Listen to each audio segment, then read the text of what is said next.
Ini semua orang yang menunggui Ratna, yang menemani Ratna yang ada di situ. Ini termasuk ibunya, ini gak kuat. Bahkan berulang kali, ini ada 3 orang semuanya muntah. Dikarenakan apa? Bau Ratna benar-benar menyengat.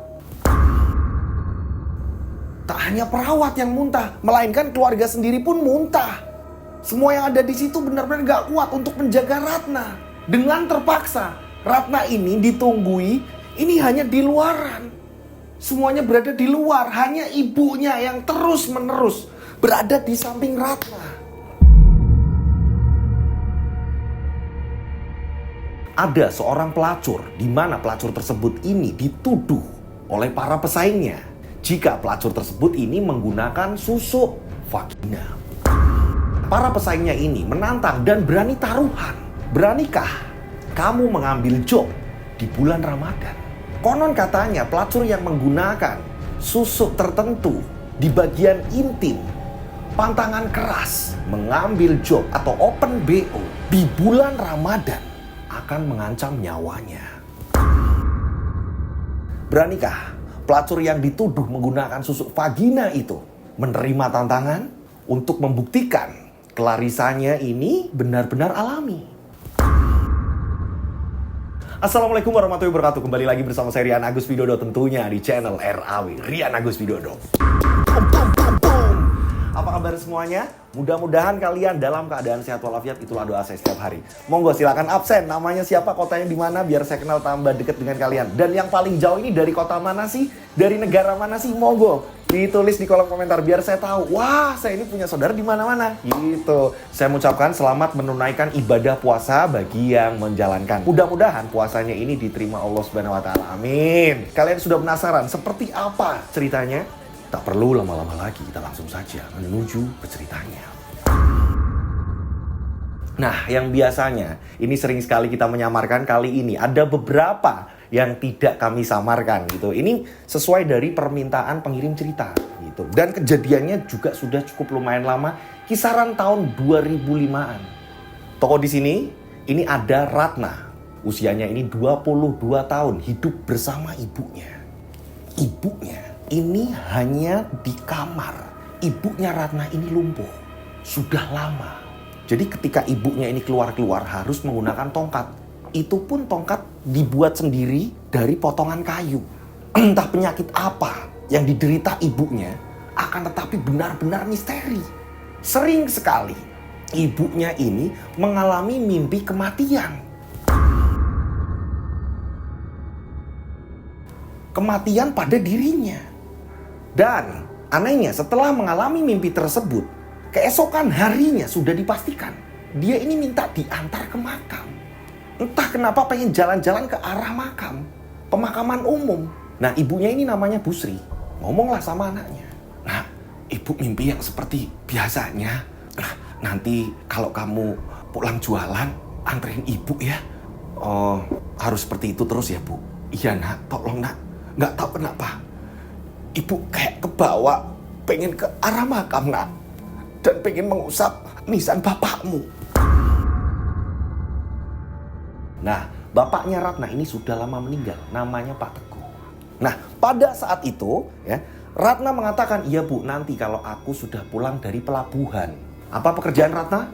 Jadi, Ratna ini penjual kopi keliling. Penjual kopi, pop mie gitu kan ya. Adanya di pelabuhan karena rumah mereka tidak jauh dari pelabuhan. Gitu. Nah, Ratna pun akhirnya mengiyakan.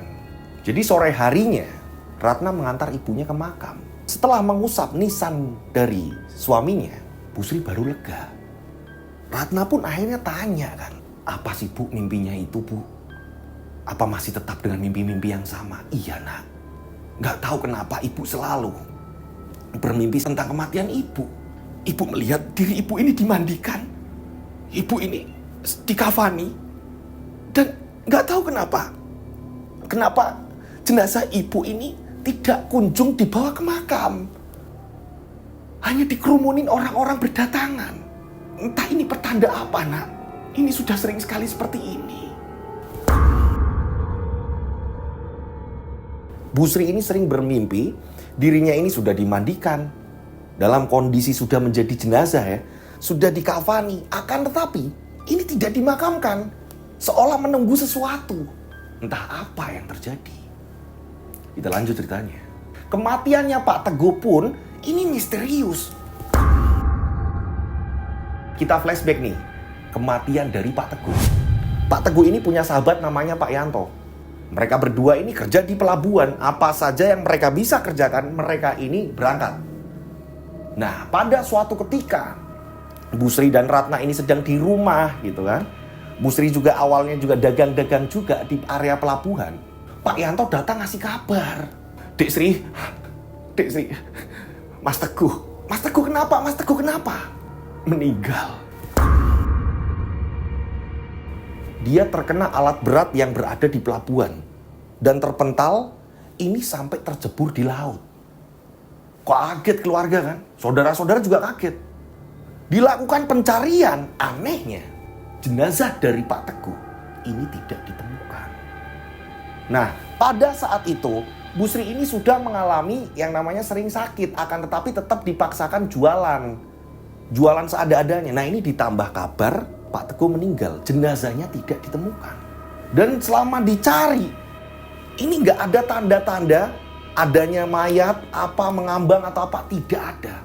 Akan tetapi, ini selang 2 minggu, ada salah satu nelayan yang mengatakan, ada jenazah yang seperti ini, dan kondisinya di bagian wajah ini sudah hancur lebur, sudah membusuk. Ada bagian-bagian yang memang sudah hancur lebur, ada bagian-bagian yang memang jadi koreng ya, maaf ya. Ini benar-benar mengerikan saat itu ya, mengenaskan. Disinilah akhirnya saat itu Bu Sri memastikan bahwa dia adalah suami saya. Karena ada beberapa yang masih terpakai di tubuhnya gitu kan ya, dan mengetahui ini suami saya. Barulah Pak Teguh dimakamkan. Setelah itu, sakitnya Bu Sri semakin menjadi. Yang awalnya hanya sakit biasa, kadang bisa jalan, kadang enggak gitu kan. Semenjak Pak Teguh ini meninggal, terjadilah kelumpuhan yang memang benar-benar berat. Jalan pun ini harus dibantu. Yaitu tadi menggunakan tongkat pelan-pelan, digandeng Ratna ke makam, apalah kemana. Ratna di sini sedih melihat kondisi ibunya. Ratna mengatakan kepada ibunya, udah mulai sekarang Bu, udah Ibu di rumah saja, nggak usah kemana-mana. Biarkan Ratna yang menggantikan ibu full. Nah, itulah yang terjadi. Gitu. Flashback pun selesai. Nah, semenjak itu jualan pun total digantikan Ratna. Jualan kopi keliling, ya. Ini adanya di pelabuhan, menawarkan kopi bla bla bla bla bla, terus-menerus seperti itu. Akan tetapi ternyata hasilnya ya ini kalah. Dengan bermunculannya orang jualan menjadikan Ratna ini kalah. Apalagi untuk biaya ibunya. Ibunya sudah mengatakan, gak usah beli obat-obatan lagi. Sudah gak ngaruh di ibu. Ibu akan pasrah. Yang jelas maafin ibu. Berjalannya waktu, perekonomian terus menghimpit Ratna. Karena apa ya yang saya bilang tadi, para pesaingnya ini yang jualan kopi, pop mie ini sudah mulai banyak. Nah, Ratna perihal asmara sering sekali yang namanya dikecewakan. Berapa kali Ratna gonta-ganti pasangan. Akan tetapi ini ujung-ujungnya sama. Ratna disakiti terus-menerus seperti itu.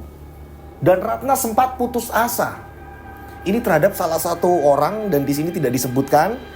Ratna sempat kecewa sama salah satu seseorang yang ia benar-benar mencintainya. Bahkan Ratna ini sudah mempertaruhkan hidupnya. Ratna rela membagi uang dari hasil Ratna jualan. Tapi pria tersebut justru malah menyakiti Ratna. Dan yang lebih parahnya, pria tersebut ini justru pergi merantau meninggalkan Ratna. Ratna mendengar kabar dari sahabatnya jika pria tersebut ini sudah menikah. Ratna benar-benar kacau. Tapi setiap Ratna sedih tidak pernah Ratna ini cerita dengan ibunya. Melainkan dengan sahabat-sahabatnya, curhatlah apalah. Ya kan, dengan yang lebih dewasa, Ratna ini berkeluh kesah bla bla bla. Ratna ini sudah putus asa. Aku kalau kayak gini terus bagaimana aku bisa hidup? Dekat-dekat pelabuhan ini ada tempat prostitusi. Dan rata-rata ini para pekerja seks komersialnya, para pelacurnya ini, ya ini sampai turun ke lapangan. Kayak jemput bola, menawarilah apalah apa-apa. Nanti ada tempatnya sendiri untuk mereka ini melangsungkan ya pekerjaan tersebut. Si Ratna pada saat itu terpikir, apa aku seperti ini aja?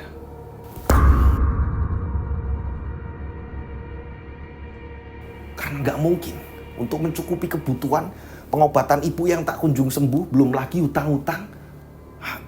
Aku harus gimana? Ratna sharing nih, cerita. Akhirnya Ratna memberanikan diri. Ratna ngomong sama ibunya bahwa nanti pulangnya ini bakalan larut sampai malam, Bu, kayak gini-gini. Soalnya ini ada perubahan jadwal dari penurunan penumpang, pemberangkatan, ini ada jam tambahan, ini. Ibunya pun mengiyakan, nggak apa-apa, asalkan kamu jaga diri di sana, nak.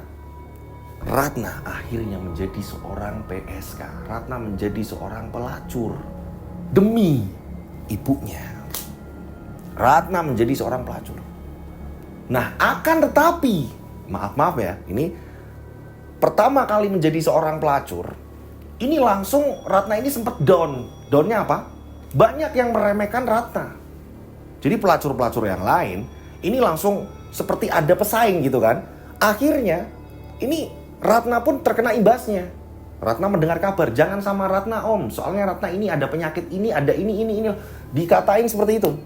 Ya ampun, ternyata aku menjadi orang yang seperti ini pun, ini masih ada ujian. Seorang yang bisa dikatakan orang melihatnya ini rendah, ternyata ini masih ada ujiannya juga dari para pesaing-pesaingnya. Salah satunya, ini kita sebut saja namanya Henny. Henny CS ini sering menyebar gosip seperti itu. Dan kenyataannya, Ratna jarang sekali mendapatkan pelanggan. Nah, ibunya ini nanya, sekarang kok alat make up banyak, nak? Biasanya kamu kalau pergi jualan atau apa, ini selalu saja yang apa adanya. Ratna menjawabnya, iya Bu, sekarang jualan gak cukup hanya pintar menawarkan kopi, pop mie, dan lain-lain Bu. Kecantikan juga dibutuhkan Bu. Iya nak, tapi beneran yo, jangan yang aneh-aneh. Ternyata pada saat Ratna ini berada di tempat prostitusi, sering sekali kamar-kamar yang untuk melakukan pekerjaannya itu, Ratna sering sekali di kolong ranjang, Ratna sering sekali melihat ada bunga-bunga, ada bunga kantil, ada bunga apa-apa segala macam. Tak hanya itu, Ratna pernah menemukan ada sebuah keris kecil ini di ujung tempat tidur. Awalnya Ratna ini iseng, apa sih ini? Dan setelah dibuka ternyata itu ada keris kecil. Kerisnya ini kecil. Tempat semacam ini pun ternyata ada pesaing juga. Dan sering sekali ketika Ratna ini setelah menerima tamu gitu ya, sering sekali Ratna ini melihat bayangan-bayangan yang menurut Ratna ini gak masuk akal. Ketika Ratna pulang ini sering diikuti bayangan-bayangan itu. Ratna menengok ke belakang, ini gak ada orang. Jadi ada warung di mana Ratna ini sering menitipkan pop mie dan kopi itu, gitu. Sebut saja namanya Bude Murti. Bude Ratna mau pulang mau ngambil pop mie sama kopinya. Jadi kan Ratna ini kayak nyamar gitu kan. Kalau mau pulang baru dia dandan lagi seperti sewajarnya biar ibunya ini tidak curiga. Bude, Ratna mau ngambilin. Iya nih Ratna. Ratna kenapa ya? Kok kamu wajahnya seperti itu nak? Bude, tahu sendirilah Bude. Ratna kan sekarang, iya, tapi aneh loh malam ini. Dan wajah kamu itu, auranya loh, benar-benar gelap. Ya ini penglihatan Bude saja sih. Ya Bude, yang penting jaga rahasia ini ya Bude. Kalau Ratna ini seorang pelacur. Iya. Nah, Bude Murti ini profesional kerja aja karena Bude Murti juga dikasih uang. Gitu kan. Tak lama kemudian Ratna pun akhirnya pulang. Ibunya sering ditipu seperti itu. Nah, ternyata menjadi seorang pelacur tidak langsung mendapatkan uang secara instan cepat gitu. Tidak langsung bisa merubah perekonomian yang terpuruk di Ratna dan ibunya.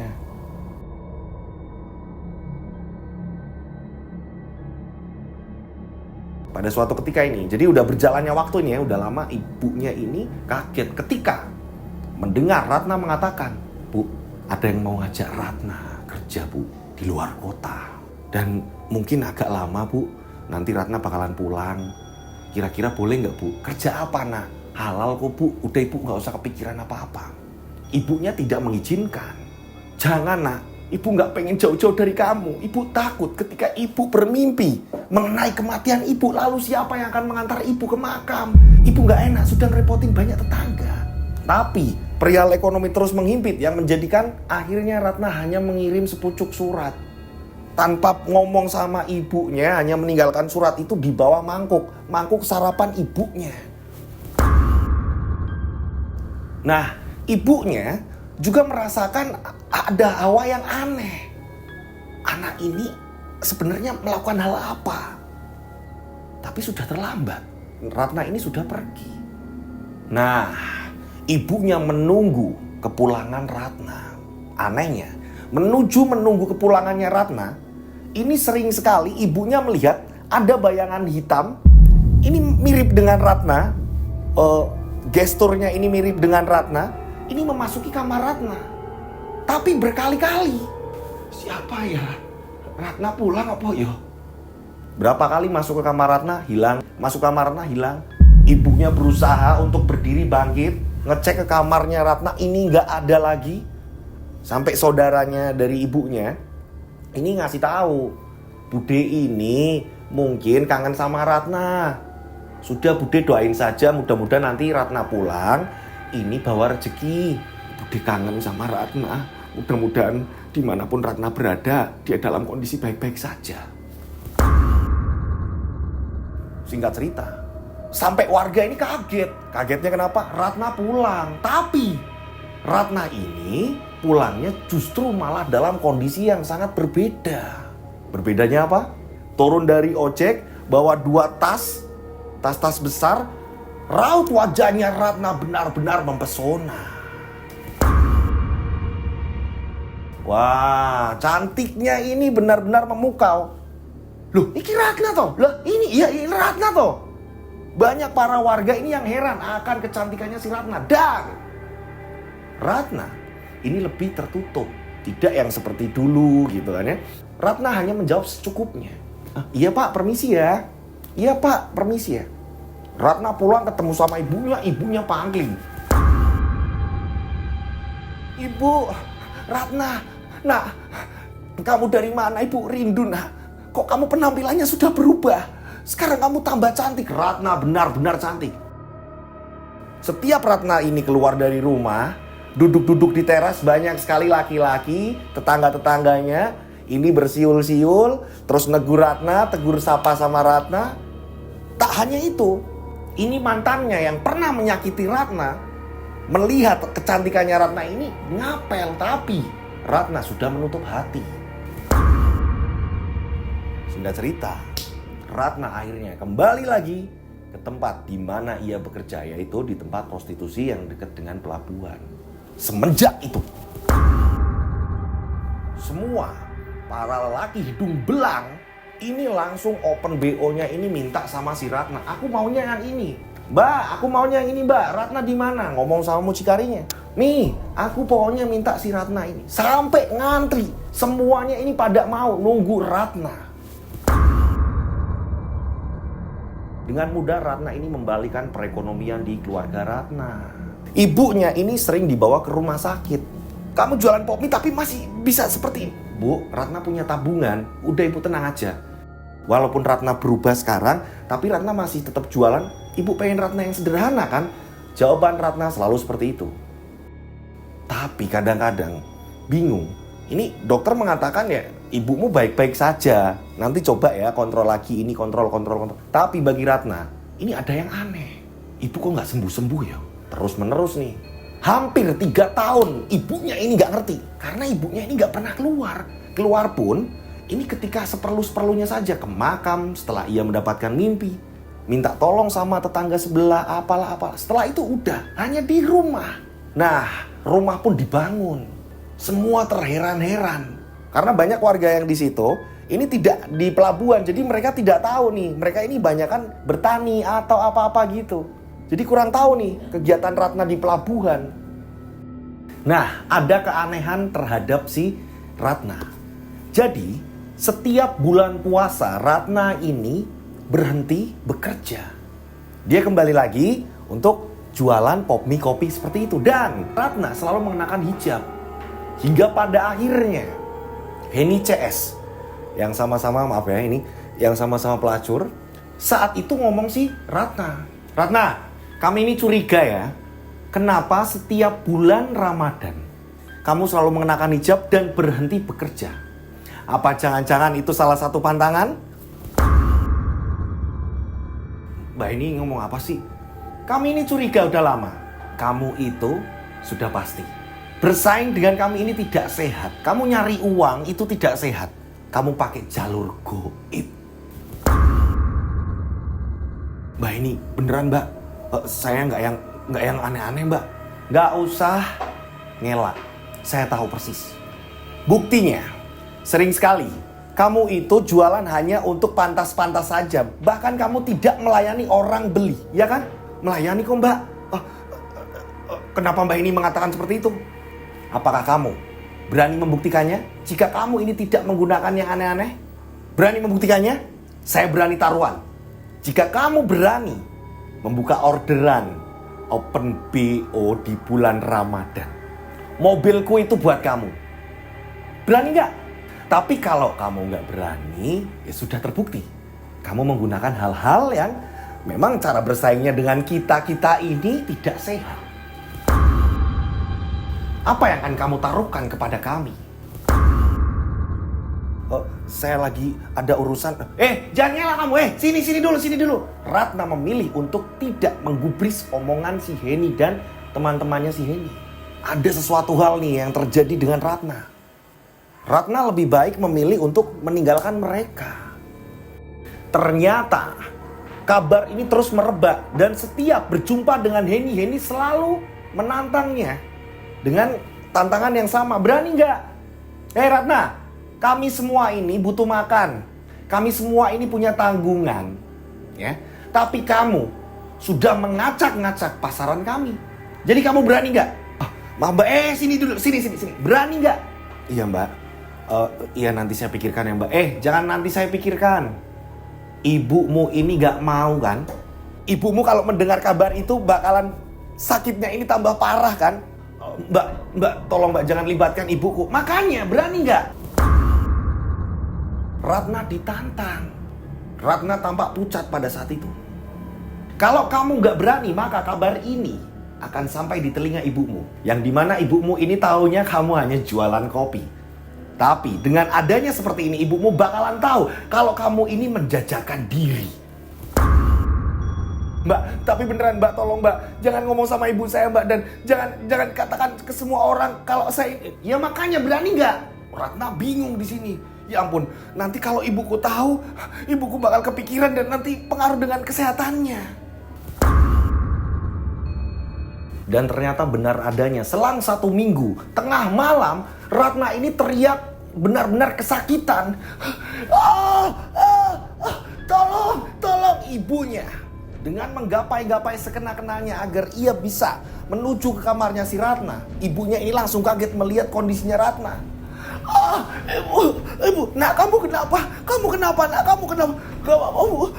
Kamu kenapa nak? Ratna ini antara bingung, dilema. Ia ingin jujur tapi di sisi lain, ini ada sesuatu yang harus aku sembunyikan tentang profesiku.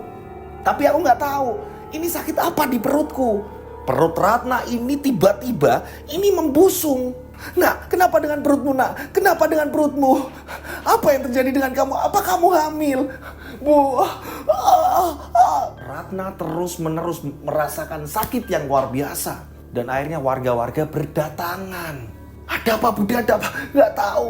Tapi saya mendengar dengan jelas. Saya menempelkan telinga saya di perutnya si Ratna. Terdengar ada suara gemerincing logam. Ini saling bertabrakan. Apa itu saya tidak tahu. Bu, ayo kita bawa ke rumah sakit aja Ratna. Tapi jangan. Jangan-jangan emang bener Ratna ini menggunakan susuk. Dan ada kabar kalau dia ini udah ini ada ibunya. Semua ini mengatakan persepsi masing-masing gitu. Apa yang mereka ketahui. Udah nggak usah ngomong kayak gitu. Ayo kita bawa aja ke rumah sakit. Akhirnya Ratna langsung dibawa ke rumah sakit. Nah, pada saat itu dokter kebingungan ketika menangani penyakitnya Ratna ini.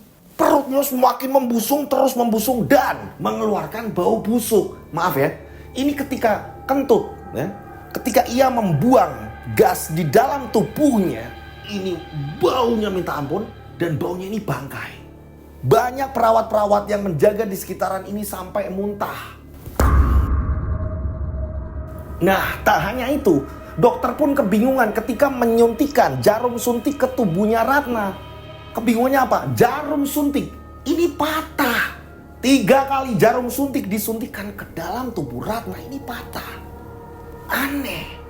Kulit Ratna, badannya Ratna ini tiba-tiba mengeras. Dan Ratna sudah tidak mengeluarkan suara apapun, ya. Ia hanya menangis. Ratna merasakan sakit yang luar biasa. Ibunya bingung. Semua yang ada di situ, tetangga yang menyaksikan juga bingung.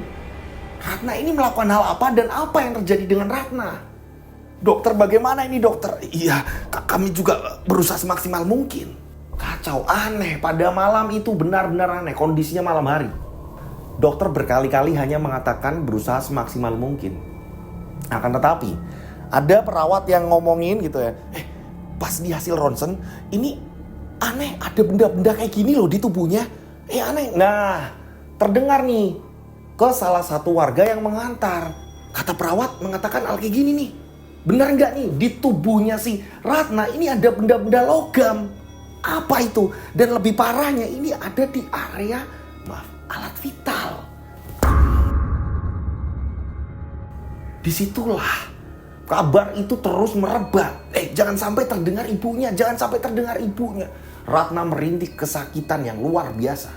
Dan anehnya, ini tidak hanya Ratna, melainkan ibu dan warga yang jaga di situ ya. Ini pada malam harinya mendengar ada suara lonceng dokar.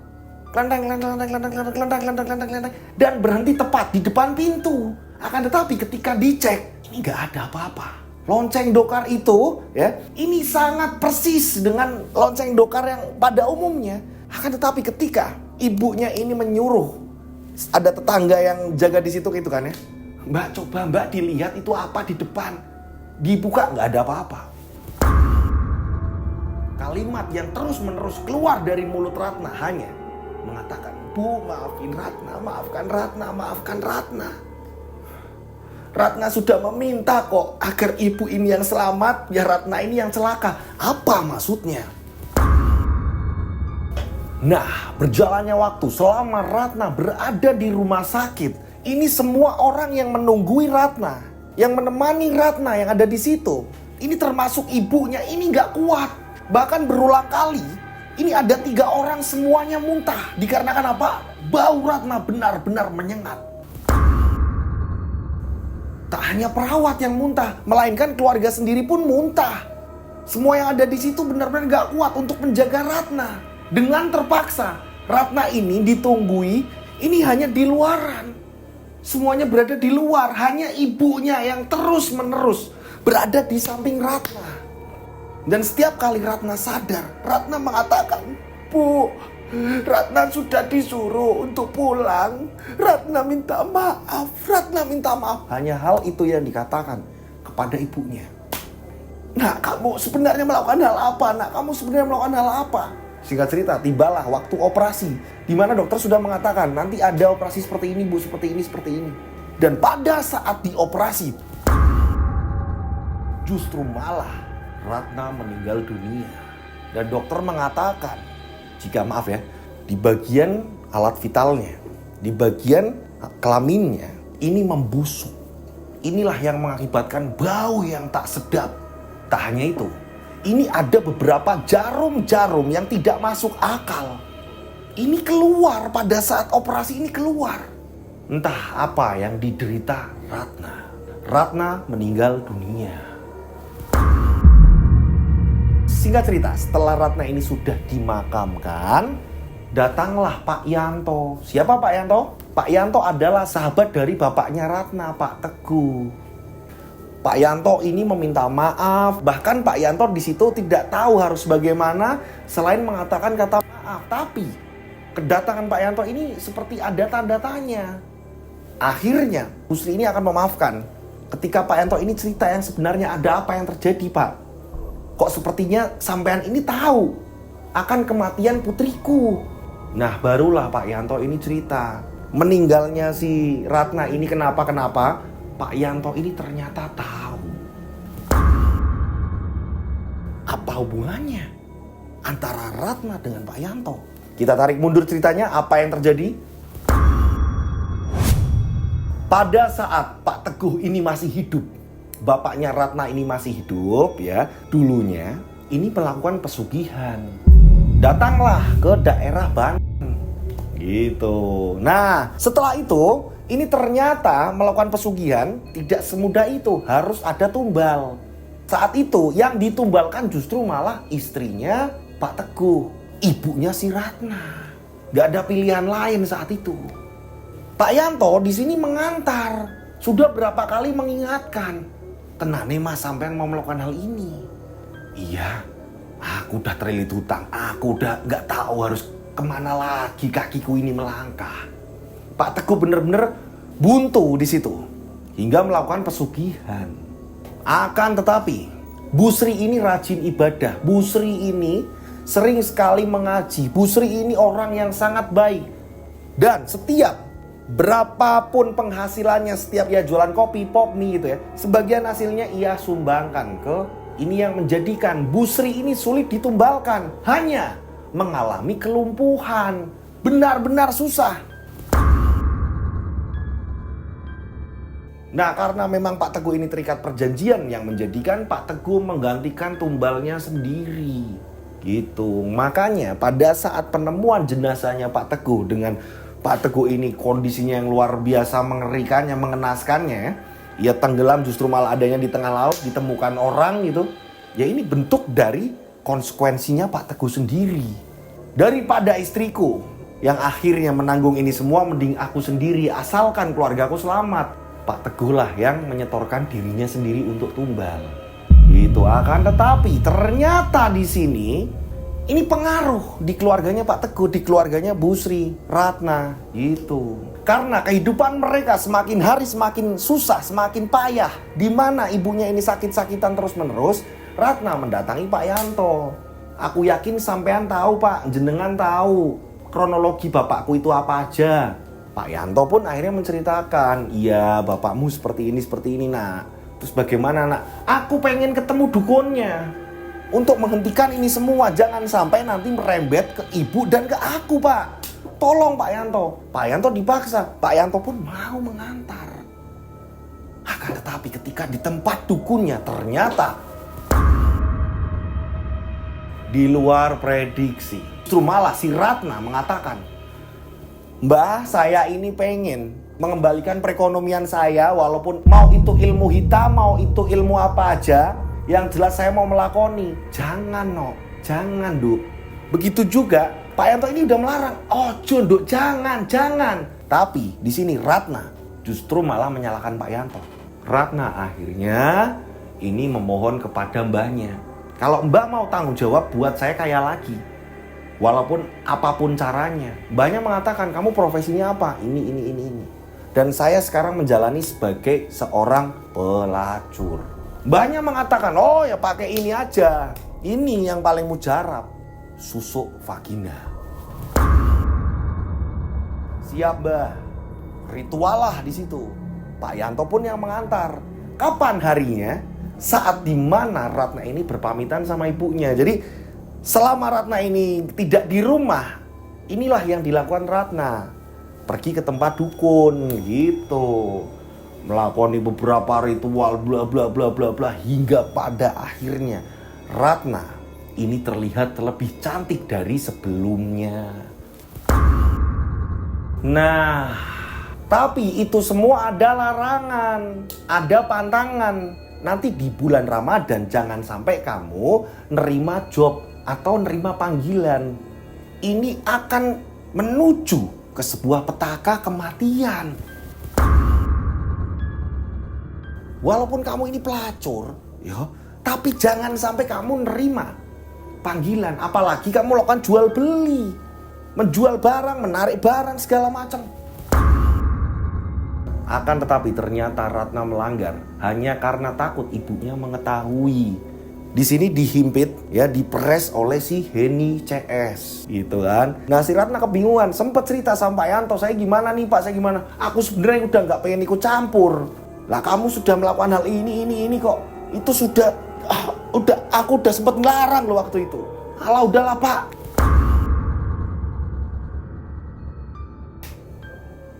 Ternyata saat nego lagi sama dukunnya juga sudah mengatakan itu jangan dilakukan. Nah, tapi di sini Ratna takut ketika kabar merebak, ibunya mengetahui jika Ratna ini seorang pelacur. Wah, Ratna ini lebih ngeri, lebih takut ketika ibunya ini mendengar hal itu. Makanya Ratna mengiyakan tawaran dari si Heni, ya kan, melakukan open BO di bulan Ramadan, yang dimana itu adalah pantangan dilakukan oleh Ratna, dan pada akhirnya Ratna pun mengalami banyak teror dan kematian yang ia terima. Ratna pun akhirnya meninggal dunia dengan ulahnya. Flashback pun selesai. Saat itu Yanto pun meminta maaf kepada ibunya Ratna, kepada Bu Sri.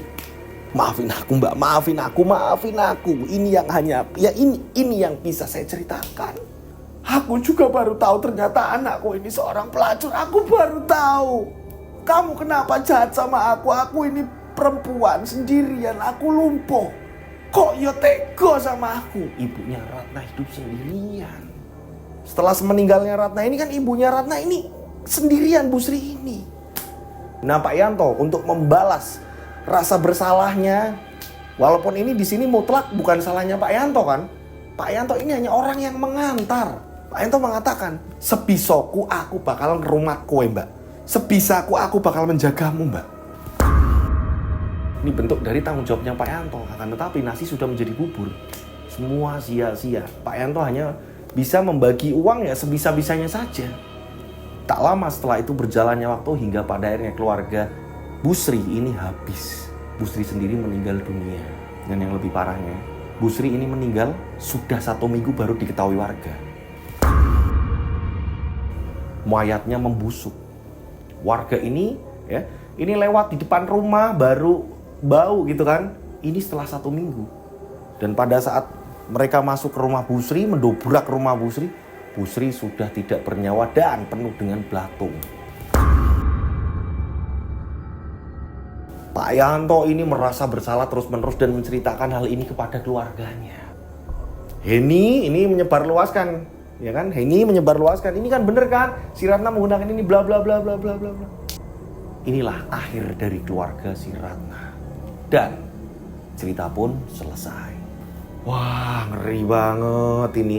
Horornya sedikit tapi efek dari sebuah susuk vagina ternyata yang dilakukan oleh Ratna ini benar-benar mengerikan dan meminta tumbal kematian di keluarganya satu persatu. Cerita sangat mengerikan sekali. Saya mengucapkan banyak terima kasih buat pengirim cerita. Mohon maaf kalau ada salah-salah kata dalam saya bercerita. Gitu. Sekali lagi di sini ada edukasi, yang baik diambil, yang buruk ditinggalkan. Jadi jangan sampai kita ini untuk menuju sesuatu hal yang kita inginkan, kita sampai lupa berpikir gitu ya. Kita ini sampai gelap mata, gelap hati, gelap apapun, asalkan kita kaya pokoknya kita jalani. Jangan sampai seperti itu ya. Gitu. Jadi pesannya di sini alangkah baiknya walaupun sedikit, yang penting halal pelan-pelan gitu. Alon-alon asal lakon. Jangan sampai kita ini di belakangnya ini justru malah apa ya? Kecewa, terus menyesal di kemudian hari gitu. Dengan hasil-hasil yang tidak halal, dengan cara yang pengen instan gitu ya. Saya ucapkan banyak terima kasih. Yang belum follow Instagram saya, monggo silakan kalian bisa follow Instagram saya, begitu juga dengan TikTok saya ini ya. Instagram saya dan TikTok saya, monggo silakan di follow. Monggo. Nah, buat teman-teman yang belum masuk grup, monggo silakan langsung menuju ke WA saya. Monggo silakan, ini di save ya. 085870433336 3-nya 4 kali. Saya ulang, 085870433336 3-nya 4 kali. Seperti biasa dikasih nama dan nama kota. Itu WhatsApp saya.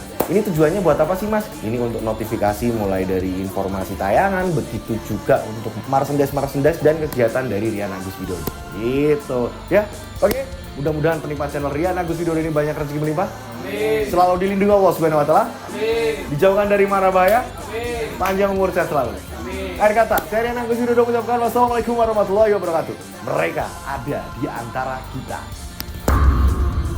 Nah, setelah ini akan ada tayangan yang kalian ini sempat lupa untuk menontonnya. Nah, ini ada tayangannya, ini panjang ceritanya untuk menemani kalian menjalankan ibadah puasa. Tak perlu lama-lama lagi, kita langsung saja menuju ke tayangan berikutnya. Di cerita kali ini, ada seorang pria di mana pria tersebut ini antipati sekali dengan hal-hal mistis. Tidak percaya dengan hal gaib. Hingga pada suatu ketika, saat pria tersebut ini mau menikah, calon istrinya justru malah terkena serangan gaib. Ada yang mengatakan, calon istri dari pria tersebut sudah menjadi target tumbal pesugihan. Keluarga dari calon istri ini mendatangkan orang pinter. 3 dukun ini diturunkan, semuanya menyerah. Anehnya, para dukun tadi ini malah mengatakan, kamulah yang mampu menyembuhkan kekasihmu. Akankah ia menuruti perintah dari dukun-dukun tersebut? Dan dengan cara apa dia bisa menolong kekasihnya? Assalamualaikum warahmatullahi wabarakatuh. Kembali lagi bersama saya Rian Agus Widodo, tentunya di channel RAW. Apa kabar semuanya? Mudah-mudahan kalian dalam keadaan sehat walafiat. Itulah doa saya setiap hari. Semakin hari semakin banyak yang baru masuk. Terima kasih sudah menyempatkan absen di kolom komentar. Ini membuat saya ngerasa, wah, seneng banget nih, semangatnya nambah. Dan dipastikan semuanya sudah stay di depan handphone masing-masing atau di layar kaca masing-masing untuk menikmati cerita kali ini. Kalian sudah penasaran semuanya seperti apa ceritanya? Tak perlu lama-lama lagi, kita langsung saja menuju ke ceritanya. Seperti biasa, nama tempat toko semuanya disamarkan untuk keamanan bersama. Toko di sini, ini kita sebut saja namanya Guntur.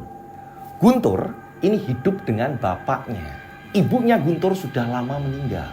Jadi ibunya Guntur ini memang meninggal pada saat Guntur ini masih bayi. Ini yang membuat Guntur tidak merasakan kasih sayang seorang ibu. Nah, untungnya ibu dari bapaknya Guntur, neneknya Guntur, ini masih hidup. Neneknya Guntur ini hidup dengan adik-adik dari bapaknya Guntur. Walaupun Guntur hidup bersama bapaknya, akan tetapi ini Guntur juga sering datang ke tempat nenek. Bapaknya Guntur, kita sebut saja namanya Pak Durno. Dia ini bisa dikatakan dukun. Dipercaya warga, ini bisa menyembuhkan ketika ada orang terkena serangan-serangan gaib. Bapaknya Guntur juga menguasai beberapa ilmu. Nah, memang beliau ini ada garis keturunan. Akan tetapi, Guntur sendiri ini tidak tertarik untuk melanjutkan ilmu tersebut. Jadi Guntur memang benar-benar tidak mau. Di sisi lain, Guntur ini rajin sholat, rajin mengaji. Dan ketika di sekolahan, ia mendengarkan bahwa hal-hal seperti ini larangan, ini yang benar ini. Jangan sampai kita menyembah ini. Yang menjadikan Guntur ini menolak. Ketika bapaknya menyerukan kepada Guntur, "Le, nanti kamu yang meneruskan perjuangan bapak. Nanti kamu yang merawat pusaka-pusaka ini." Akan tetapi Guntur selalu menolak. "Gak mau pak, Guntur gak mau, ini dari kecil." Dan ketika bapaknya marah, Guntur berlindungnya ke neneknya. Bagi Guntur, apa yang telah dilakukan bapaknya ini ya salah kaprah.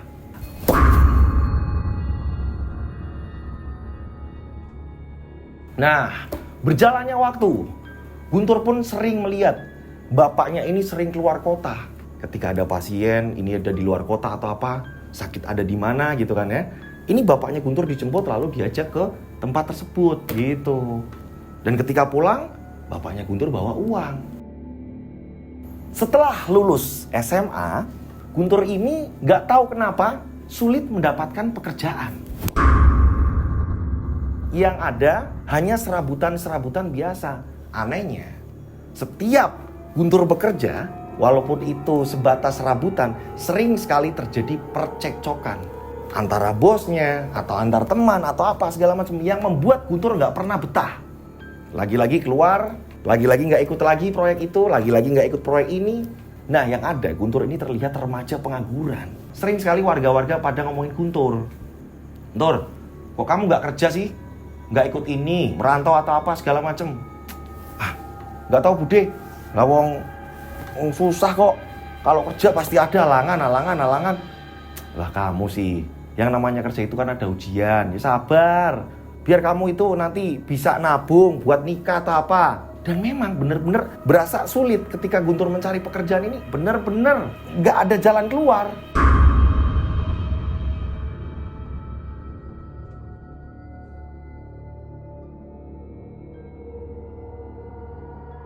Ada lowongan, kriterianya pas ketika Guntur ke sana, ternyata udah ada yang masuk duluan. Ada lowongan lagi, Guntur datang ke sana, ternyata lowongan tersebut ini tidak jadi.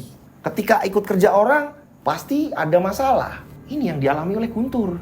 Nah, rata-rata seumuran Guntur ini ada yang sudah menikah, ada juga yang masih pacaran. Akan tetapi Guntur ini benar-benar terlihat jomblo, gak ada pacar.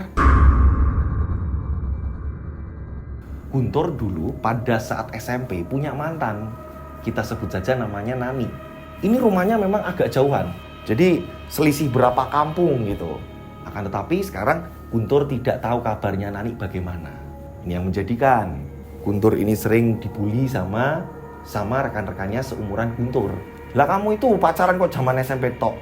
Ya harusnya pacaran itu sekarang. Terus setelah pacaran nikah. Masa iya mau CLBK zaman dulu kecil? Gimana sih? Nah, Guntur sering diledek seperti itu. Menjadikan Guntur galau. Saat di rumah, Guntur ngalamun, bapaknya ini ngomong. Kamu kenapa ngalamun? Gak apa-apa, Pak. Bapak tahu. Bapak sering denger kok. Kalau teman-teman kamu itu sering ngecengin kamu. Masalah kamu itu gak punya pacar. Apa sih, Pak? Loh, pacaran itu gak apa-apa. Tapi bapak itu lebih bangga kalau kamu gak punya pacar. Bapak ini ngomongnya gimana sih, Pak? Bapak seneng berarti kalau Guntur diledek teman-teman. Bukan begitu, nah. Pacaran boleh. Tapi kamu ini minimal sudah bekerja. Itu mau bapak. Camkan itu. Kok bapak ngomongnya gitu, Pak? Ya iyalah.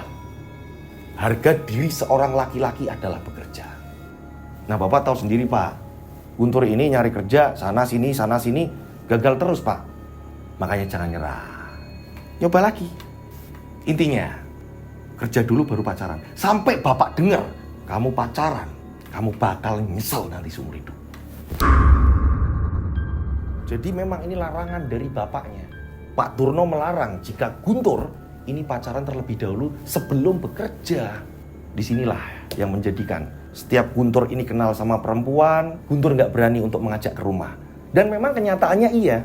Yang ada ketika Guntur ngapel ke seseorang, yang ditanyakan pekerjaan. Ya bener bapaknya Guntur. Nah, berjalannya waktu, Guntur ini berjumpa dengan kekasih lamanya yang pada saat itu ia menjalin hubungannya cinta-cintaan monyet zaman SMP, yaitu si Nani. Nani bekerja di toko baju. Pada saat itu Guntur ini memang dalam masa pengajuan lamaran pekerjaan. Dan ternyata di situ memang Guntur harus mengenakan baju lengan panjang, celana hitam gitu kan untuk datang ke tempat perusahaan. Guntur ini malu. Ketika setiap melamar ini pinjem-pinjem, malu Guntur. Ketika Guntur ini dikasih uang dari bapaknya, dari neneknya, ia kumpulin.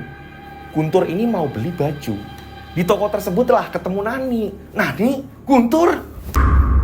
Ngobrol-ngobrol lama segala macem. Nah ternyata mereka berdua ini masih saling mengenang memori-memori mereka. Ini yang menjadikan Guntur lupa akan lamar kerja. Hingga pada akhirnya waktunya Guntur disibukkan untuk datang ke toko itu. Jadi setiap Nani istirahat, mereka ngobrol, cerita-cerita apa-apa segala macem. Guntur juga memberanikan diri. Memberanikan diri untuk ngajak janjian. Nanti kapan-kapan jalan-jalan ya. Iya, tapi ya nunggu aku libur. Kalau kamu gimana? Oh, iya ya. Aku bakal nungguin itu. Nah, disinilah Guntur tergugah. Ya udahlah, kerjaan serabutan kayak apa aku ambil. Biar bisa kencan nih. Entah kulilah apalah segala macam diambil sama Guntur. Yang ada, ini Guntur sering sakit-sakitan. Kerja berat dilakoni sama Guntur. Yang penting bisa kencan sama Nani.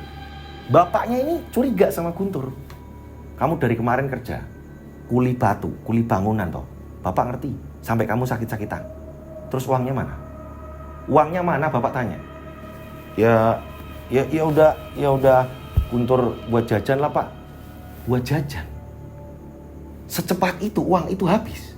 Ya memang ada keperluan kok Pak. Guntur kan juga pernah pinjem teman atau apa segala macam. Guntur gak berani cerita kalau uangnya habis untuk ia kencan dengan Nani. Sering pacaran mereka, sering ketemu segala macam. Akhirnya CLBK, cinta lama bersemi kembali.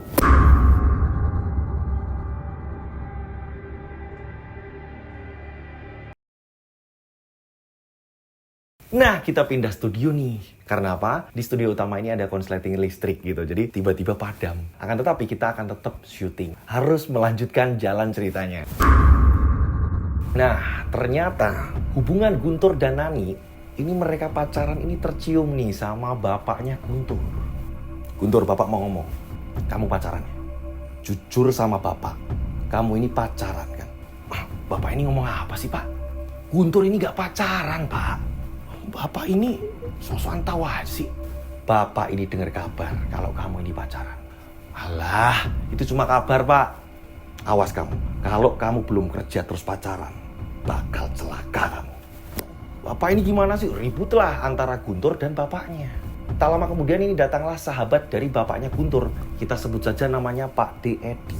Nah, Pak D. Edi ini bisa dikatakan sering membantu perekonomian keluarganya Guntur. Nah, saat itu Pak D. Edi melerai. Cukup. Bapak sama anak kok kayak gini terus. Ini ada apa? Loh, Mas, bayangin Mas. Anakku ini kan belum kerja. Lah kok nekat. Dia ini pacaran. Apa jadinya, Mas? Lihat, Mas. Masih lontang-lantung kayak gitu, Mas. Gini loh. Yang namanya Guntur, dia ini orangnya kan nggak bisa dikasih tahu seperti itu. Dan rata-rata anak-anak sekarang, kalau udah punya cewek, dia ini akan giat bekerja. Nah, kalau toh Guntur memang belum ada kerjaan, yo nanti pelan-pelan. Siapa tahu dengan adanya Guntur pacaran, dia ini tumbuh semangat untuk nyari kerja. Udah. Sampean ini selalu belain Guntur. Ya nggak gitu. Udah. Guntur, kamu sebenarnya udah punya pacar belum?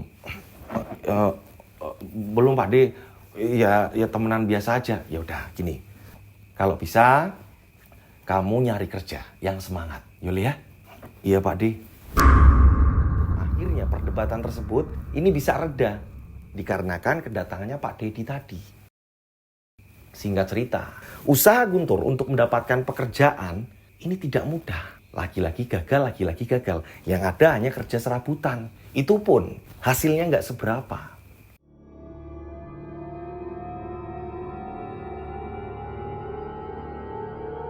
Pada suatu malam, di mana Guntur ini pengen ngapel ke rumahnya Nani.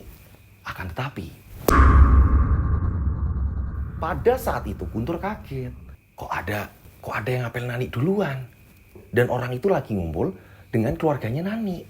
Nah memang, Guntur setiap ditanya di keluarganya Nani, Guntur mengatakan jika ia tinggal dengan neneknya.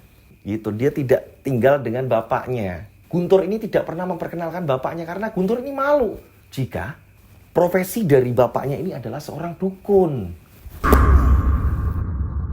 Saat itu Guntur karena memang ngerasa ini ada yang gak beres, Guntur pun mencoba untuk masuk. Assalamualaikum. Waalaikumsalam. Nah, ini nih anaknya. Sini duduk. Kamu duduk.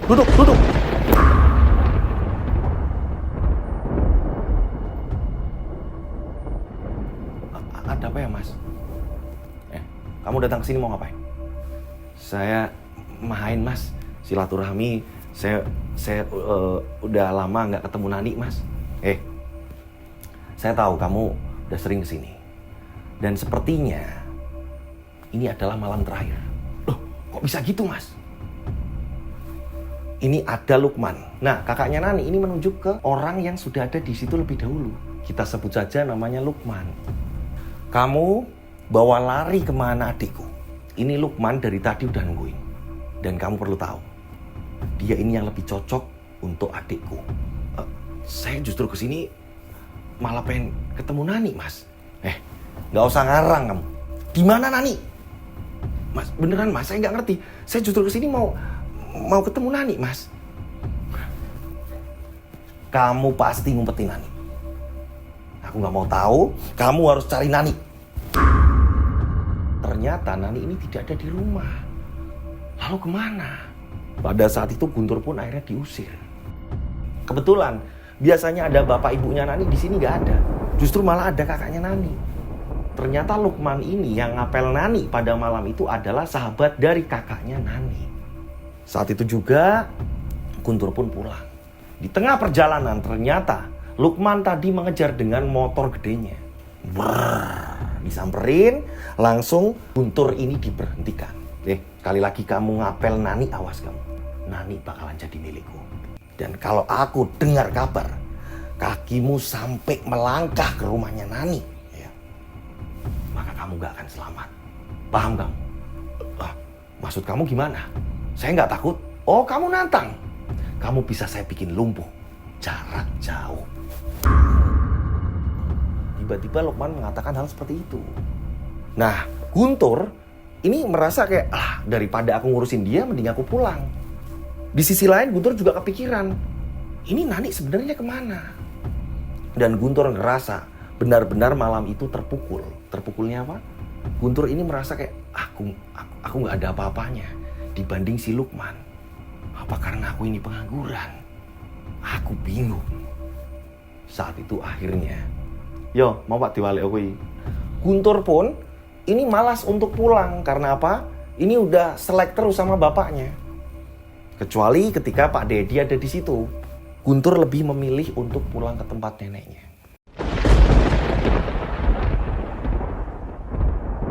Nah, neneknya ini melihat Guntur murung ini kan nanya kan, kamu kenapa?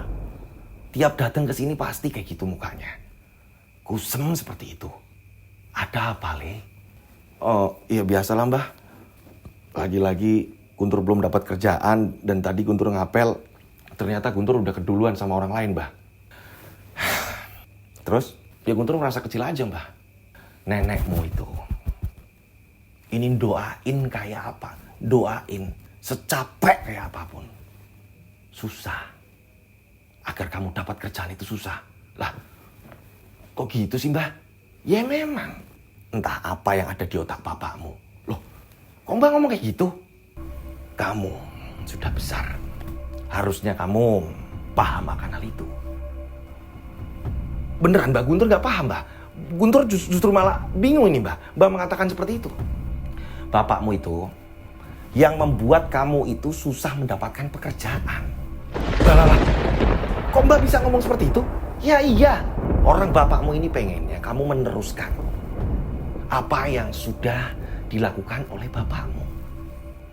Bapakmu itu pengen kamu nanti kelak meneruskan ilmu yang sudah dipelajari bapakmu. Itu. Wah, enggak, Mbah.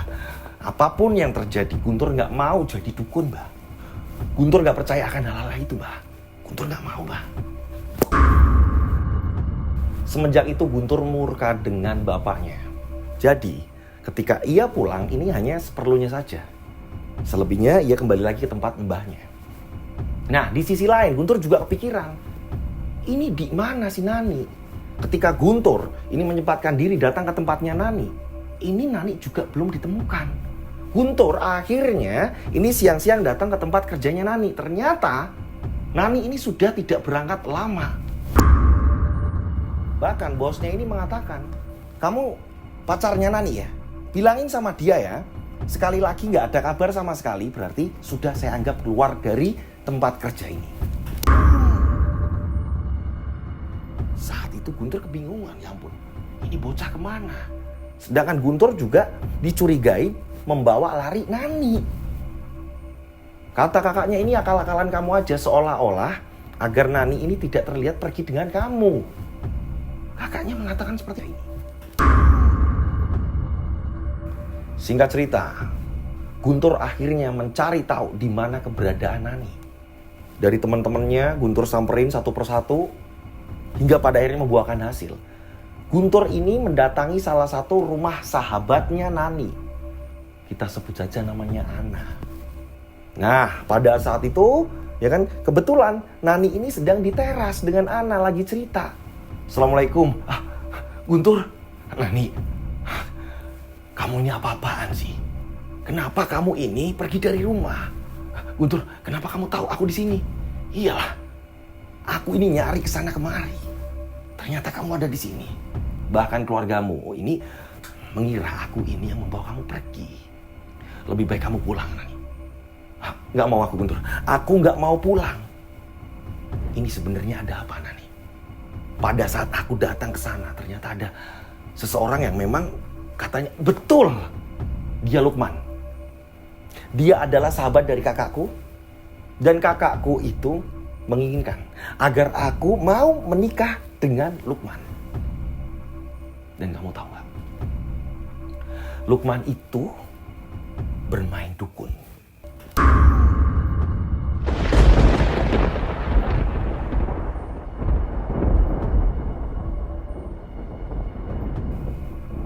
Kakakku tadinya ini tidak masalah kan? Ketika melihat kamu main ke rumah ini gak masalah kan? Tapi sekarang dia sudah terhasut oleh Lukman. Dan berapa kali aku disuruh minum air apa-apa segala macam, aku selalu menolak. Ya entah, intinya aku gak yakin aja. Aku percaya dengan omongan kamu bahwa jangan percaya dengan hal-hal gaib. Iya benar, kalau itu benar. Tapi alangkah baiknya kamu pulang. Karena aku ini yang dicap membawa kamu pergi. Tolong, kalau kamu sayang sama aku, pulang. Nah, hingga pada akhirnya Nani pun pulang. Pada saat Nani pulang, gak tahu kenapa, bapak ibu Nani yang awalnya ini baik sama Guntur, saat Guntur datang, ini sama sekali gak mau ngomong dan tatapannya ini tajam. Nani, masuk. Kamu ya, kamu biang keroknya. Pak, bukan gitu Pak. Justru malah Guntur yang mengajak Nani pulang Pak. Guntur sudah mencari kesana kemari dan ternyata Nani berada di salah satu temannya Nani Pak. Jangan kesini lagi, paham? Ngerti kamu? Tapi Pak, pergi. Tiba-tiba bapaknya Nani seketus itu. Ibunya ini juga sama. Ia hanya bersandar di pintu seperti tidak suka dengan keberadaan Guntur ini datang. Singkat cerita, ini berapa hari kemudian, Nani ini sudah mulai terlihat berangkat kerja. Guntur melintas di depan toko, Guntur melihat Nani udah kerja, tenang. Nah Guntur pun ini tetap berusaha untuk melamar kerja, akan tetapi tetap susah. Guntur berapa kali pulang gak ketemu bapaknya, karena bapaknya ini banyak tamu dan sering pergi keluar kota. Guntur akhirnya menemui Nani. Pada saat Guntur menemui Nani, seperti biasa Guntur membelikan es di waktu istirahatnya. Justru ini yang datang bukan Nani, melainkan sahabatnya Nani yang sama-sama kerja di toko baju itu. Mas Guntur nunggu Mbak Nani ya? Iya. Mbak Naninya udah boleh istirahat kan? Maaf Mas Guntur, Mbak Nani lagi sibuk, jadi kata Mbak Nani nggak bisa nemuin Mas Guntur. Oh gitu ya. Iya udah, sampaikan ini es untuk Nani dan sampaikan salamku. Iya Mas Guntur. Kalau gitu saya permisi dulu.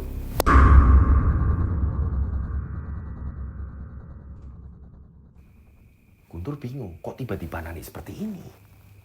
Ternyata ini sampai 3 hari ketika Guntur datang siang-siang ke situ, benar-benar Nani tidak mau menemui. Lah kok bisa seperti ini? Apa jangan-jangan Nani sudah masuk perangkapnya Lukman? Ya ampun. Nasib seperti ini. Ini gara-gara bapak aku gak dapat kerjaan. Jadinya seperti ini. Aku diremehkan orang.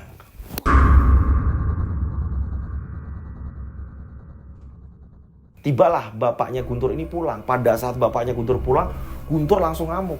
Pak, sekarang Guntur tahu. Dari kemarin Guntur nungguin bapak pulang.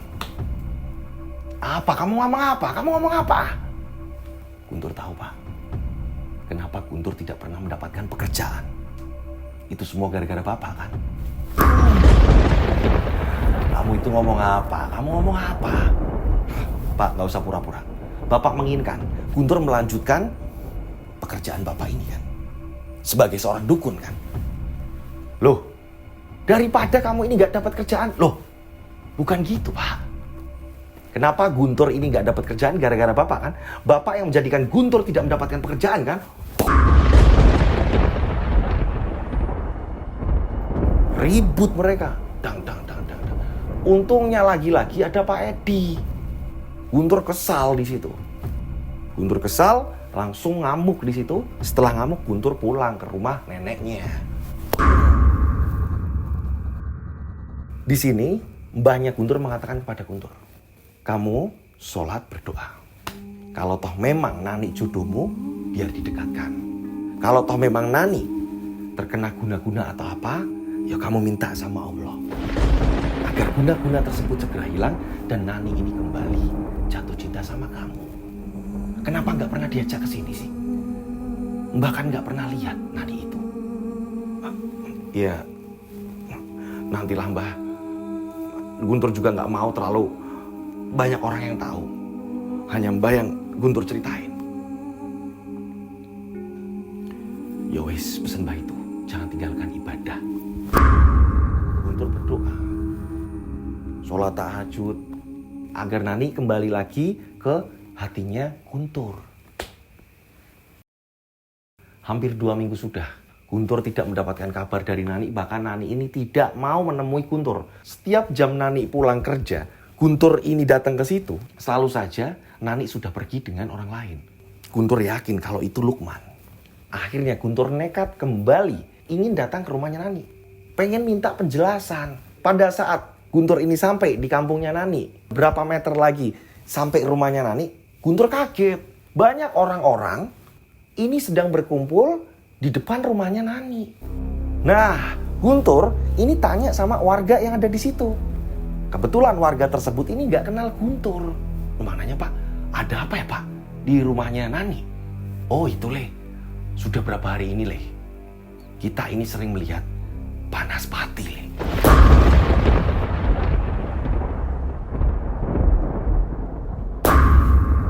Panas pati? Iya Le. Itu muter-muter di depan rumahnya Nani. Nah, malam ini yang paling parah. Ruang tengah itu dijebol Le. Itu api tembus Le. Geger orang pada lihat kok Le. Dan katanya itu kiriman dari siapa tadi? Kalau siapa Pak? Kiriman dari siapa? Kalau nggak salah pacarnya Nani yang sempat diusir. Katanya gitu Le. Dalam hati Guntur ini langsung kepukul. Wah berarti saya. Yang dimaksud mereka ini adalah saya. Kenapa seperti ini? Kenapa aku yang dikambing hitamkan? Guntur semakin stres ketika mendengar Nani sering kabur tanpa busana. Sering kesurupan. Kabar ini sampai telinganya Guntur loh. Jadi kan Guntur ini diam-diam tetap datang ke situ gitu ya. Walaupun Guntur ini nggak langsung ke rumahnya, Guntur menanyakan kepada tetangga-tetangga Nani yang memang tidak kenal Guntur. Ketika salah satu tetangga Nani mengatakan bahwa Nani ini sering kesurupan. Bahkan ini sampai melepas bajunya. Selai kain pun ini tidak ada yang nempel di tubuh Nani. Dan Nani sekarang sudah, maaf ya, ini sudah depresi. Seperti orang gila. Kok bisa seperti ini? Apa sebenarnya yang terjadi dengan Nani? Guntur memutuskan untuk mencari Nani.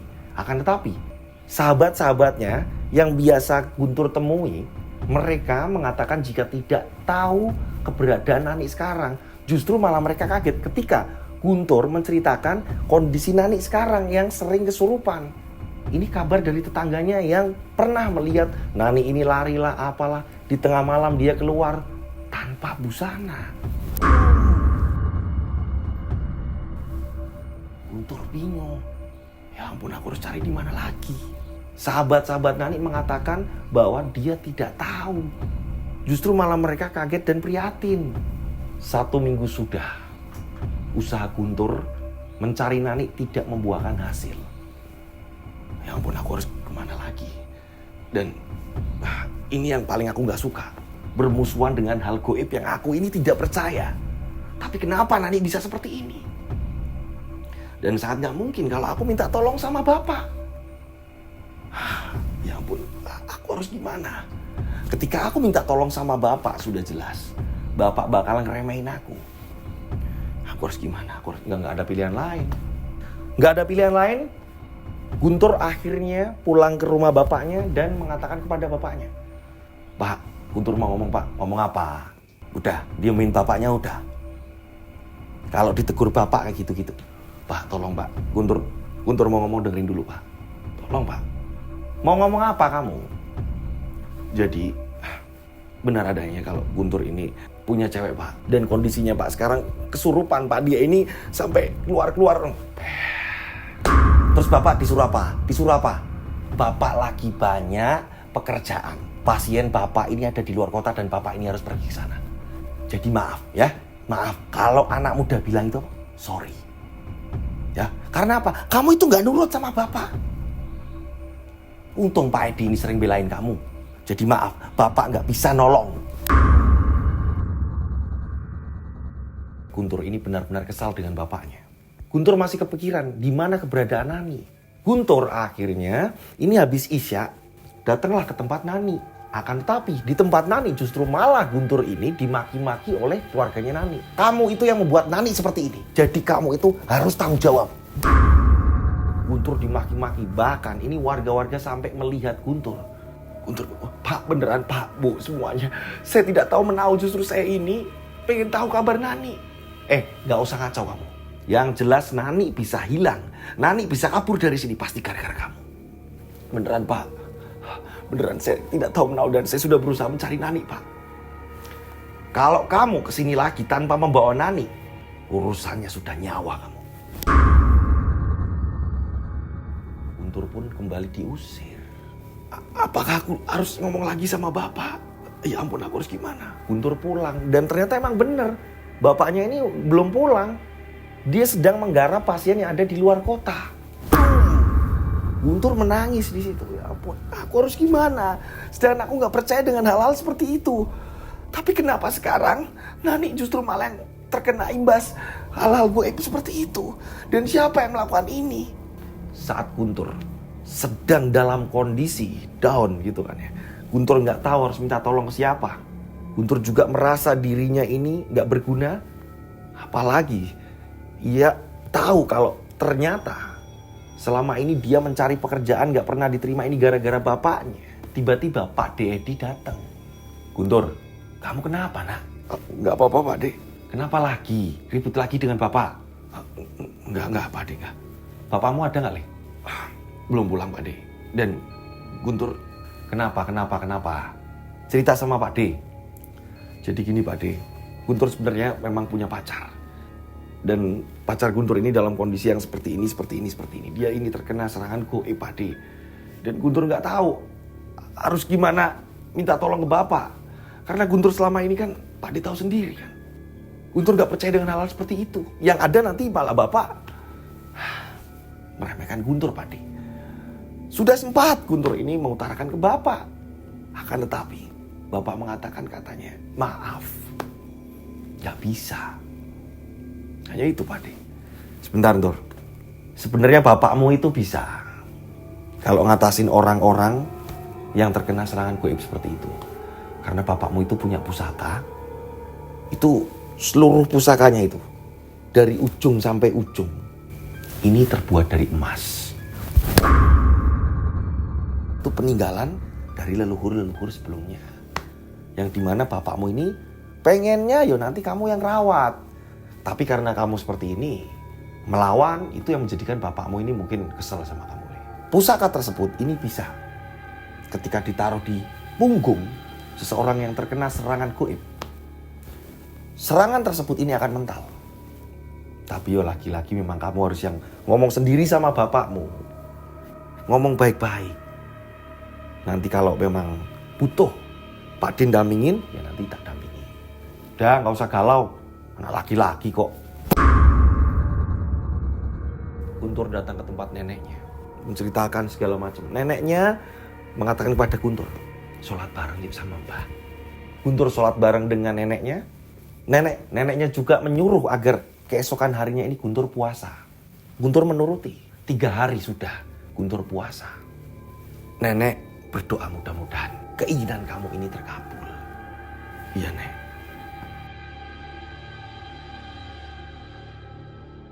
Guntur mencarinya hingga pada akhirnya tepat di tengah malam. Jam 10 malam ini melihat jika pacarnya ini tidur di keranda tempat pemakaman umum. Jadi ada tempat penyimpanan keranda. Di situ ini Guntur melihat, lah kok kayak ada orang. Dan kuburan tersebut sebenarnya ini tidak jauh dari rumahnya si Nani. Lah kok Nani di sini? Guntur mencari pertolongan. Karena Guntur ini takutnya nanti dikira Guntur yang membawa ke situ gitu kan. Guntur ngomong sama warga, akhirnya dibantu warga, ini dibawa pulang. Akan tetapi Nani ini dalam kondisi tidak sadar. Keluarga Nani ini langsung maki-maki habis-habisan. Ini pasti ulah kamu. Kenapa anakku bisa seperti ini? Gara-gara kamu, ini udah jelas. Lagi-lagi Guntur dituduh. Pada saat itu, ini ada orang pintar yang didatangkan. Yang didatangkan oleh salah satu keluarganya Nani. Sebentar. Ini ada apa kok rame? Ini Mbah. Ini dia yang menjadikan anak saya seperti ini. Dia tidak tahu menawarkan hal ini. Orang pintar itu kita sebut saja namanya Mbah Muklis. Nah, Mbah Muklis ini mengatakan kepada orang tuanya si Nani bahwa Guntur bukan pelakunya. Kamu tetap di sini, Nak. Biar Mbah tahu. Iya, Mbah. Iya, Mbah. Saat itu Mbah Muklis ini mengatasi, akan tetapi justru malah muntah darah. Mbah Muklis malah kayak gak kuat. Tiba-tiba Mbah Muklis mengatakan, tolong panggilkan Mbah Bekti, itu sahabat saya. Saya gak kuat. Beliau mungkin bisa mengatasi hal ini. Nah, kamu jangan pergi, Nak. Mbah Muklis pun ini mengancam agar Guntur ini tidak pergi. Nah, akhirnya Mbah Bekti didatangkan. Ini tengah malam. Mbah Bekti ini nasibnya sama, muntah darah juga. Iki kok abot yo. Separuh nyawanya iki wis dijaluk. Separuh nyawanya ini sudah diminta. Maksudnya apa ini? Tak lama kemudian, ini ada saudaranya lagi nih yang mencarikan orang pinter. Jadi ngumpul, ada 3 orang pinter di situ. Dan semuanya ini menyerah. Dukun yang terakhir pun sama. Sama-sama menyerah. Anehnya, ini Mbah Muklis. Ini mereka ini tiba-tiba berembuk. Satunya ini Mbah Bekti dan satunya ini dari salah satu saudara yang memanggilkan. Ini mereka ini ngobrol. Tak lama kemudian mereka ini menunjuk ke arah Guntur. Kamu sini. Diwakili Mbah Muklis pun mengatakan kepada Guntur, kamu itu siapanya? Nah, dia ini biar kira diam.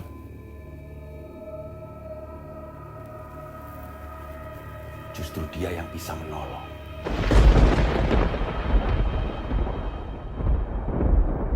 Justru kamu, Nak, yang ada energi itu. Kami melihatnya. Ternyata 3 dukun yang menyerah itu melihat Guntur ini adalah solusinya. Akan tetapi Guntur bingung kan? Maksud Mbah apa, Mbah? Saya nggak ngerti, Mbah. Kamu itu kekasihnya, kamu pacarnya, kamu orang terdekat. Karena saya tadi sempat melihat jika Nani ini tersiksa di sebuah kerajaan dan hanya menyebut namamu, memanggil-manggil namamu. Kamu yang namanya Guntur. Iya, Mbah, saya namanya Guntur, Mbah. Kamu ada energi untuk menolong Nani. 3 dukun itu mengatakan jika hanya Guntur yang bisa menolong Nani. Akan tapi dengan apa? Guntur pun ingat akan pesan dari Pak Dedi. Pak Dedi mengatakan jika Bapak itu punya keris, Karena bapakmu itu punya pusaka. Itu seluruh pusakanya. Dari ujung sampai ujung. Ini terbuat dari emas.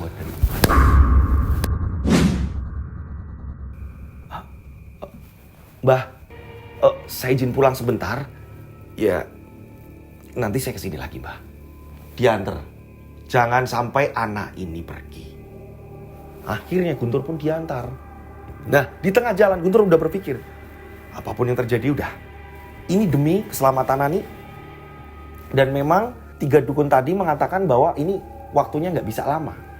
Apapun yang terjadi, ketika nanti aku ketemu Bapak, maka aku udah jelas, aku akan menyerah.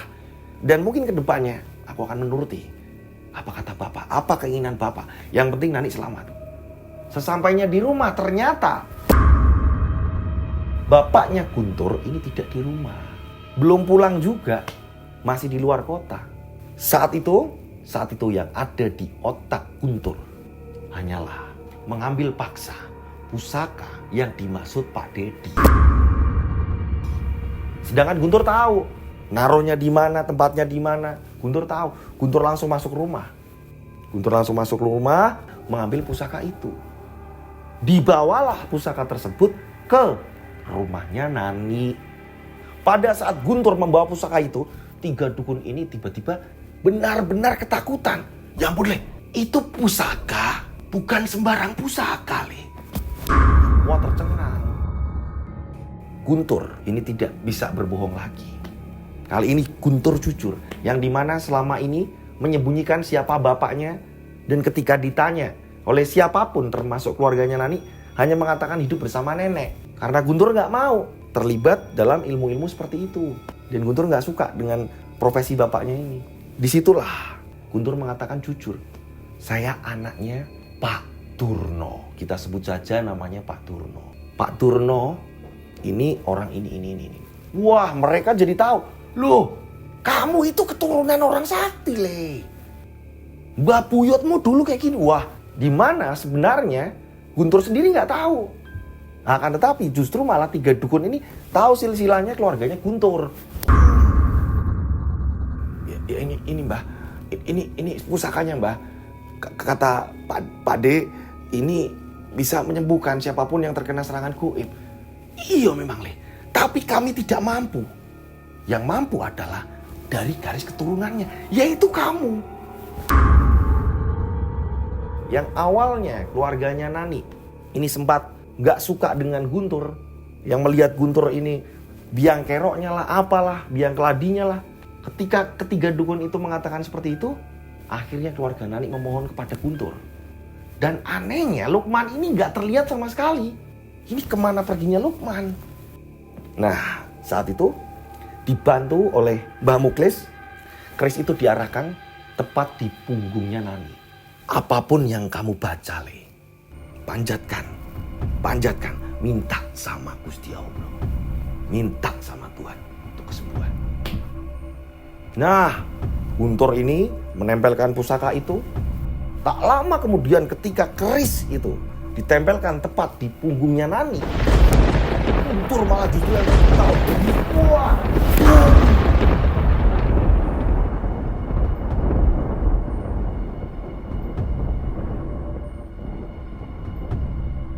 Ini sampai membentur lemari. Buah, kaca pecah. Wah.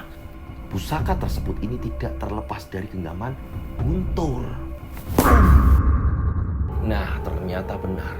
Setelah itu Nani tersadar dan nangis. Setelah itu, ini Mbah Muklis ini langsung menyarankan untuk Nani segera dimandikan. Udah ganti baju segala macam. Tadi hanya dengan kain yang ditutupkan ke tubuhnya Nani. Ini Nani sudah dimandikan dan Nani tersadar. Nangis terus menerus. Pada akhirnya Nani pun menceritakan apa yang ia alami. Apa yang ada di tubuh dia. Apa yang ia rasakan. Kenapa kok bisa seperti ini? Sebenarnya apa yang terjadi dengan Nani? Nah, pada saat Nani mau menjelaskan, tiba-tiba ada burung. Ini mengitari di atas rumahnya Nani. Dan semakin keras suaranya. Ceritakan jika dulunya ia pernah bekerja di salah satu toko milik juragan, kita sebut saja namanya Bu Nur. Nani hilaf ketika Nani ini dipercaya memegang keuangan. Bu Nur ini lalai. Nani sangat mudah sekali untuk mengambil beberapa uang. Terus menerus seperti itu.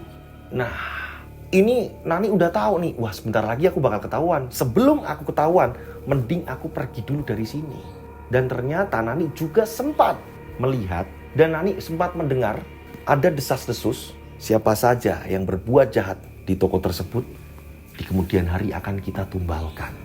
Nani yang ketakutan memilih untuk keluar dari pekerjaannya. Akan tetapi pada saat itu Nani yakin mustahil. Nah, ketika Nani sudah pindah di toko yang baru, toko baju di mana ia bekerja, setelah itu ketemu Guntur, Nani cerita sama Guntur. Guntur, aku ada pengalaman kayak gini. Menurut kamu goib itu gimana sih? Guntur mengatakan, gak usah percaya dengan hal seperti itu. Aku paling gak suka. Kamu gak usah percaya hal seperti itu. Ketika ada orang yang mencelakai, gak mungkin. Yang penting kita percaya sama Tuhan.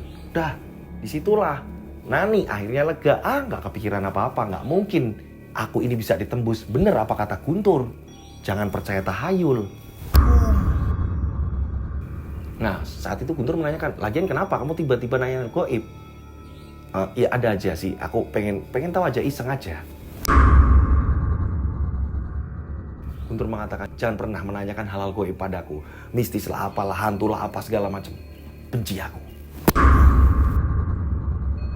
Nani juga menceritakan, ketika ia berada di kuburan, terus ia ini sampai bugil segala macam. Nani ini ternyata ia ditarik paksa oleh makhluk yang menyerupai kera tanpa bulu. Jadi kera yang tanpa bulu, ini kepalanya ada 2. Terus menyerang dan menghantui Nani. Bahkan ini membawa Nani ke kerajaannya. Nani ini akan dimangsa. Flashback pun selesai. Itulah yang terjadi dengan Nani. Setelah Nani ini sembuh, Pak Muklis ini tepat jam 3:30 menjelang subuh. Sampai jam segitu itu, Pak Muklis mengatakan, ini pasti ada imbasnya setelah kamu berhasil menyembuhkan Nani. Orang yang melakukan hal ini pasti terserang balik. Guntur ini sampai rumah, kaget loh, kok pintu gak ditutup? Perasaan tadi udah aku tutup, pintu rumah ini terbuka. Guntur masuk, pada saat Guntur masuk, Guntur kaget, bapaknya ini sudah membujur kaku. Dan di samping bapaknya, ini tepat di ruang tamu, ini ada Pak De Edi dan bernasib sama. Kondisinya ini kaku, membujur kaku. Bapak, Pak De, tolong. Hingga pada akhirnya warga pun berkumpul, meninggal dalam kondisi seperti itu. Ada apa ini? Kabar tersebut ini sampai ke telinga keluarganya Nani. Hingga pada akhirnya keluarganya Nani pun datang untuk takziah. Saat itulah Nani tiba-tiba kaget melihat jenazah dari bapaknya Guntur. Dan saat itu juga Nani juga kaget ketika mendengar kronologi kematiannya. Kenapa? Kok bisa Nani kaget? Saat itu Nani langsung buru-buru pengen pulang. Nani, kamu mau kemana? Aku itu butuh kamu. Aku bingung harus menjawab gimana. Sebenarnya ada apa? Nani pun akhirnya menceritakan. Sebelum bapaknya Guntur mau dimakamkan, begitu juga dengan Pak Edi, akan tetapi beda lokasi. Nani menceritakan, Pak Edi itu suami dari Bu Nur. Dan Pak Edi ini yang ingin mencelakai aku. Aku mendengar sendiri bahwa Pak Edi ini mengatakan kepada salah satu dukun kepercayaannya, dan ternyata itu bapak kamu. Pak De Edi di situ mengatakan, pokoknya siapapun yang berbuat ulah di toko ini, cepat atau lambat segera ditumbalkan aja mas, untuk pesugihanku. Pak De Edi seperti itu? Iya. Jangan sampai keluarga aku tahu. Udah cukup. Aku gak kuat karena aku tahu sendiri mereka ini yang ingin buat aku celaka. Akhirnya terbongkar. Ternyata justru dulunya Nani sebelum di toko baju malah sudah bekerja di tempatnya Pak Dedi. Ini di tokonya Bu Nur, toko buah. Siapapun yang berbuat kurang ajar di toko itu, maka sudah dipastikan akan dijadikan tumbal pesugihan. Salah satunya adalah Nani. Dan di situ memang ini kabar dari warga mengatakan jika Pak Dedi dan keluarganya ini melakoni pesugihan monyet tanpa kulit dan ada 2 kepala kembar satu tubuh tanpa kulit. Singkat cerita, setelah pemakaman selesai segala macam, Guntur mendatangi Nani lagi. Akan tetapi, Nani belum bisa untuk langsung menerima Guntur. Nani meminta waktu. Guntur pun mengiyakan. Dan pada akhirnya Guntur kembali mencari kerja. Dan ketika Guntur sudah mendapatkan pekerjaan, berapa minggu kemudian gitu, Guntur datang menemui Nani. Nani mengatakan, kalau jodoh gak kemana, tapi kali ini lebih baik kita sendiri-sendiri dulu. Keluargaku menginginkan seperti itu. Dan percayalah, aku gak kepikiran, aku gak kecantol sama lelaki manapun. Tolong ngertiin aku, Guntur. Iya, Nani. Semenjak itu, Guntur merasa tidak percaya diri lagi untuk datang menemui Nani. Berapa tahun kemudian terdengar kabar Nani menikah dengan orang lain. Gitu. Disitulah Guntur harus ikhlas. Pusaka-pusaka yang ada di rumah Guntur ini dititipkan kepada neneknya Guntur. Bagi Guntur, Guntur ini takut ketika Guntur tidak mampu untuk merawat pusaka tersebut. Karena tidak segampang itu kan cara merawatnya atau apa. Guntur takut salah. Guntur juga tidak mau mengambil resiko. Dan cerita pun selesai. Saya mengucapkan banyak terima kasih buat pengirim cerita. Mohon maaf kalau ada salah-salah kata dalam saya bercerita. Ini sampai pindah studio karena di studio pertama ini ada konsleting listrik. Gitu. Nah, buat teman-teman yang di rumah punya pengalaman menarik atau misteri, kalian bisa mengirimkannya dengan cara dikirim per paragraf atau per kalimat. Ngirimnya kemana? Kalian bisa kirim ke DM Instagram saya @jodosinjo atau kalian bisa kirim ke nomor WhatsApp saya 0858 704 33336, 3-nya 4 kali. Saya ulang 0858 704 33336, 3-nya 4 kali. Seperti biasa dikasih nama dan nama kota. Saya berdoa mudah-mudahan penikmat channel Rian Agus Widodo ini banyak rezeki melimpah, selalu dilindungi Allah Subhanahu wa taala, dijauhkan dari mara bahaya, panjang umur, sehat selalu. Akhir kata, saya Rian Agus Widodo mengucapkan wassalamualaikum warahmatullahi wabarakatuh. Mereka ada di antara kita.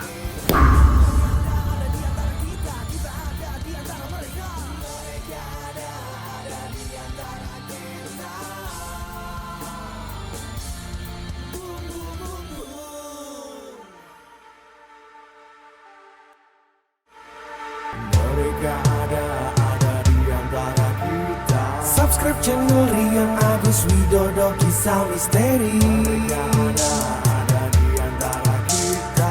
Nyalakan lonceng, notif, tinggalkan komen, share.